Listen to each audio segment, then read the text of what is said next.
Baik pemirsa CBTV News dimanapun berada, kembali bersama dengan kami dalam acara program spesial kami, yaitu acara Ngopi Bareng Ngobrol Pintar, bersama seorang narasumber kami yang hari ini sudah hadir di Probolinggo. Kami sengaja undang beliau dari luar kota, seorang Presiden Direktur Lembaga Perlindungan Konsumen Nasional Pusat. Kami undang hari ini datang ke Probolinggo. Kita akan berbincang-bincang terkait tentang perlindungan konsumen di Republik Indonesia, ya. Untuk lebih akrabnya, biar langsung kita menyapa narasumber kami yang sudah datang di kota Probolinggo di studio CB News. Ya, selamat datang. Ya, selamat datang, Pak. Presiden Direktur Lembaga Perlindungan Konsumen Nasional, betul ya? Ya, betul. Ya, selamat datang di Probolinggo. Ya, terima kasih buat undangannya, sudah bisa hadir di studio CB News. Dalam rangka kita mau bincang-bincang sedikit terkait tentang perlindungan konsumen. Apa saja kewenangannya Lembaga Perlindungan Konsumen ini? Sebelum menjelaskan lebih luas, tentunya harus mengerti apa sih Perkenalkan konsumen dulu itu. namanya, biar pemirsa bisa kenal-kenal sedikit. Oke, terima kasih. Nama saya Zainur Rafiq MHB, sebagai Presiden Direktorat LPK Nasional. Direktorat ya? Direktorat Lembaga Perlindungan Konsumen Nasional. Perlu diketahui, apa sih konsumen itu? Biar masyarakat itu paham. Kalau nggak dijelaskan apa itu konsumen, masyarakat luas nggak mungkin mengerti apa itu konsumen. Kan begitu? Iya. Jadi secara gamblang dan secara simpel, konsumen itu adalah pengguna barang. Pengguna barang atau pemakai barang. Konsumen itu pengguna jasa atau yang memakai jasa. Tentunya masyarakat kepingin tahu apa sih barang itu yang diawasi oleh LPK Nasional, kan begitu? Barang ini baik yang bisa dimakan ataupun yang tidak bisa dimakan. Yang bisa dimakan tentunya di semua pertokoan kan sudah lengkap. Amin itu ya. Makanan minuman kan sudah lengkap. Yang bisa dimakan, seluruh produk apapun yang dijual dan diedarkan ke masyarakat di seluruh Indonesia itu wajib legal. Wajib legal. Tidak berbahaya terhadap masyarakat yang menggunakan atau memakai barang itu. Baik makanan ataupun minuman, itu adalah barang. Dan juga di sini ada barang yang nggak bisa dimakan. Bensin ini barang, nggak bisa dimakan. Solar, barang, nggak bisa dimakan, nggak bisa diminum. Juga di situ ada yang nggak bisa dimakan, nggak bisa diminum, pulsa, listrik, HP, pulsa, semua itu adalah barang. Seluruh barang itu yang ada di Indonesia ini dalam pengawasan Direktorat LPK Nasional. Kenapa kok diawasi? Agar tidak ada masyarakat Indonesia yang merasa dirugikan. Biar seimbang ya. Biar seimbang antara produsen dan konsumen. Betul. Karena itu semuanya diatur dalam Undang-Undang Nomor 8 Tahun 99 tentang Perlindungan Konsumen.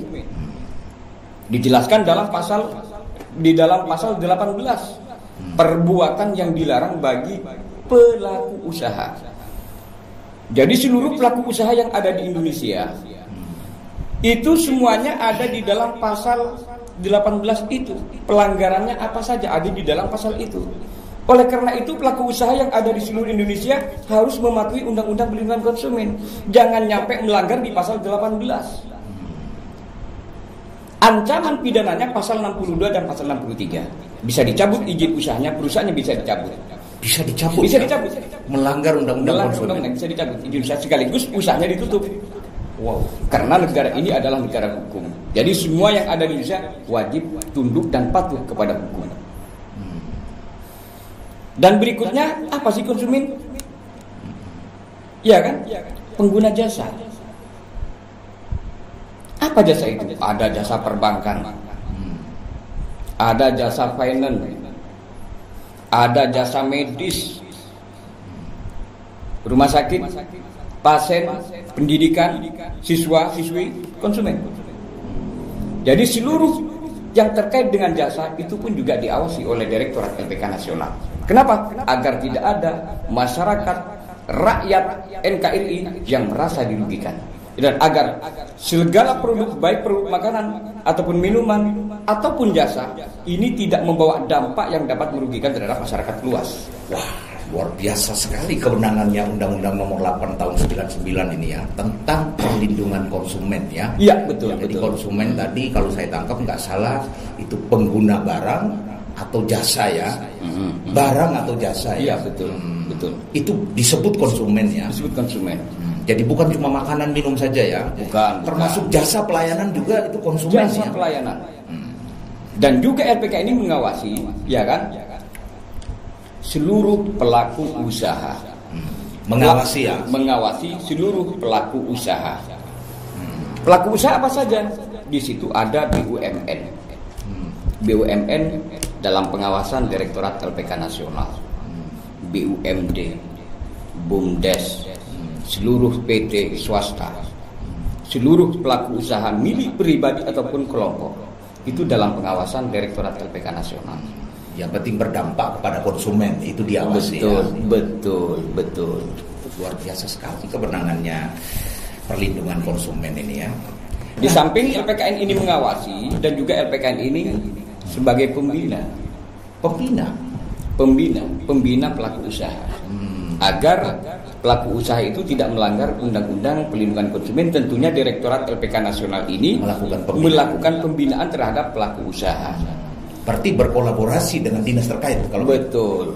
Berdasarkan peraturan pemerintah nomor 58 tahun 2001 tentang pembinaan, pengawasan dan penyelenggaraan. Seluruh yang sudah mendapatkan pembinaan dari Direktorat LPK Nasional tetap memiliki kewajiban mengawasi. Apabila bandel, di situ ada penyelenggaraan perlindungan konsumen. Sekarang pertanyaan saya tadi saya lihat tentang kewenangannya LPK. Apakah LPK punya kewenangan tersendiri kira-kira tentang makanan minuman itu ada kadaluarsanya atau bagaimana? Boleh melakukan misalnya sidak dan seterusnya untuk melakukan upaya pencegahan supaya produk ini tidak sampai beredar kepada masyarakat atau konsumen yang dirugikan?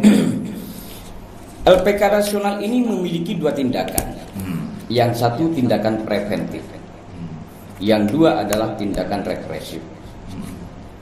Tindakan preventif yaitu sebuah tindakan sebelum konsumen ini dirugikan. Seperti apa contoh tindakan preventif itu? LPKN harus melakukan pengawasan baik itu sweeping ataupun sidak terhadap tempat-tempat pertokoan ataupun pasar ataupun perusahaan yang diduga adanya pelanggaran perlindungan konsumen. Jadi kita mengadakan sidak ataupun sweeping langsung ke pasar, termasuk juga kepada SPBU. Sudah benarkah atau tidak SPBU ini melakukan kegiatan usaha kepada masyarakat, apakah merugikan atau tidak? Karena masyarakat banyak nggak mengerti Mas apa yang terjadi di SPBU. Sekarang mobil datang, beli 10 liter, kan begitu? Ya, tidak sampai. Masuk kan, jalan terus. Masyarakat cuma lihatnya, sudah. Tapi kan sudah dilakukan uji tera oleh dinas terkait. Sekarang kerugian konsumen kira-kira ada di mana di pemilihan ini? LPKN ini wajib melakukan penyelidikan dulu, pengawasan dulu kepada SPBU sekaligus sidak. Di situ di SPBU itu ada yang namanya tera. Apakah teranya itu sudah standar sesuai dengan peraturan undang-undangan ataukah tidak? Dan juga di situ kadar. Ya, bensin ini ada kadarnya. Ada kadar kayak emas. Ada emas 18, 22 karat, oktan 24. Ada kadar yang disebut dengan oktan. Itu ada di situ. Sekarang saya potong sedikit. Nah, terus kira-kira ini berkaitan tentang barang tadi ya, berarti kan kita LPK pasti berkoordinasi dengan dinas terkait juga tentunya. Kalau di kota mungkin kota dan kabupaten ada dinas Koperindak dan seterusnya. Sekarang kalau kita bicara tentang jasa, saya coba tanya saja, apa peran LPK dalam melindungi konsumen tentang jasa. Saya ambil contoh saja, saya mau tanya tentang jasa pembiayaan ini atau perbankan ini. Ada kredit macet atau bagaimana? Terus ditarik serta-merta di jalan. Kan harus tahu dulu. Jadi tidak boleh menjustis secara langsung bahwa konsumen itu kredit macet. Nunggak 1 bulan, 2 bulan. Itu belum disebut kredit macet. Belum. Berarti kategori kredit macet itu ada 5. Oh, ada 5 golongan. Ada kredit lancar, agak lancar, kurang lancar, macet, masih ada lagi. Jadi tidak semua karena tidak bayar 1 bulan disebut kredit macet ya? Tidaklah mas, tidaklah. Negara ini negara hukum ya, harus kita tunduk kepada hukum. Ini saya baru tahu sekarang. Mumpung saya mengundang presiden direktur Lembaga Perlindungan Konsumen, akhirnya si Binus punya pengalaman ini. Berarti tidak semua bayar terlambat itu disebut kredit macet. Itu adalah penundaan pembayaran. Pembayaran kredit yang tertunda. Ada yang enggak 3 bulan, di keempatnya dibayar semuanya. Ini viral di media sosial ini. Banyak penarikan yang sampai viral di mana-mana. LPK punya komentar apa? Yang disebut penarikan apa itu mas? Penarikan unit yang tadi saya sebut sebagai nunggak tidak bayar itu. Oh, tidak boleh mas. Ada undang-undangnya? Ada, tidak boleh. Makanya negara Indonesia ini adalah negara hukum. Jadi semuanya harus dan wajib tunduk kepada hukum, mengikuti mekanisme peraturan prosedur hukum yang ada. Mekanisme ya? Ya, tentunya ketika kalau ada menggunakan jasa apa itu? Jasa penagih hutang dan seterusnya. Jasa penagih hutang di situ sudah ada kolektor. Di perbankan dan finance kan sudah ada kolektor, tukang penagih, tukang tagih hutang. Boleh dia menagih, boleh dia menyita? Kalau kolektor dia tugasnya menagih mas. Menagih saja. Kalau menyita, ya tidak boleh lah. Di negara Indonesia ini ada jurusita. Itu loh. Di negara Indonesia ada jurusita. Yang punya wewenang menyita itu adalah pengadilan. Ya, adalah pengadilan. Selain orang-orang pengadilan yang sudah resmi ditunjuk oleh hakim, itu dilarang keras menarik kendaraan, tidak boleh. Itu adalah perampok. Itu perampok.